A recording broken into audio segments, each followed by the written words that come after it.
Bro, Africa ain't bullshitting, y'all. Africa said they finna start some shit. Listen to this.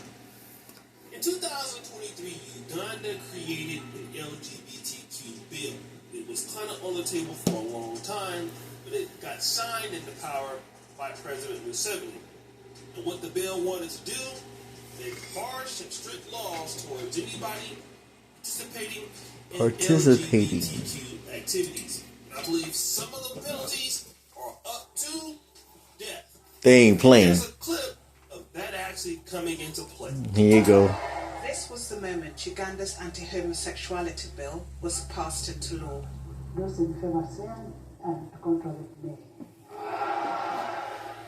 Despite being watered down, the new laws are amongst the harshest in the world. Guess who upset about it? Acts of homosexuality through force or duress or undue influence.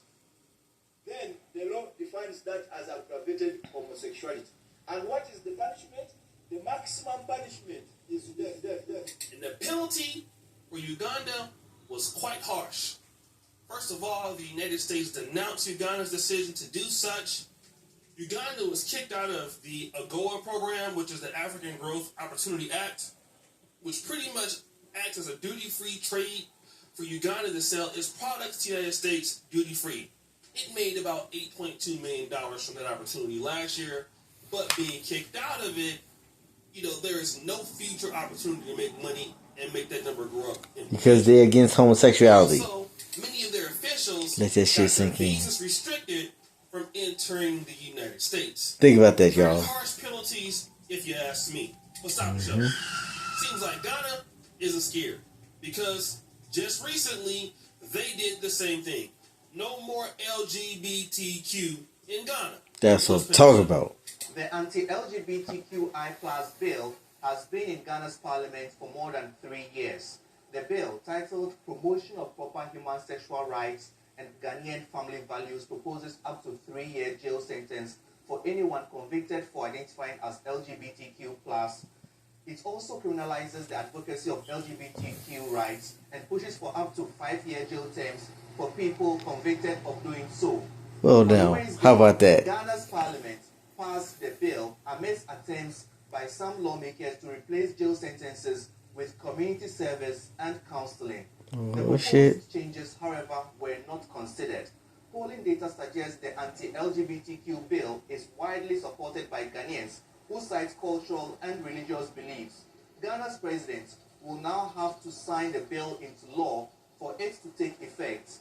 But human rights organizations say the new bill, when passed into law, will make an already terrifying situation for members of the LGBTQ community much worse. The person that's spearheading this is the Honorable Samuel George, or Sam George. I believe he's Honorable Minister of Parliament.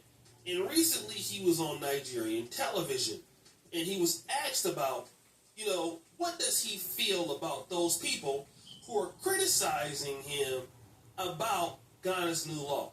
I want to say that the United States is deeply troubled by the passage of the legislation. I'm saying that this will indeed affect a lot of persons who live in Ghana. What's your thoughts on his statement, especially looking at the fact that he said it could also hamper freedom of speech for Ghanaians? I'd expect Miller to respect the tenets of democracy, and the entire United States government needs to bear in mind that Ghana is a sovereign country.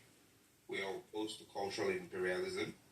Just 2 weeks ago, the U.S. Department of State, when called upon to intervene in Israel, the Israeli campaign in Gaza Strip said that it was not the position of the U.S. Department of State to intervene in the local matters of sovereign states.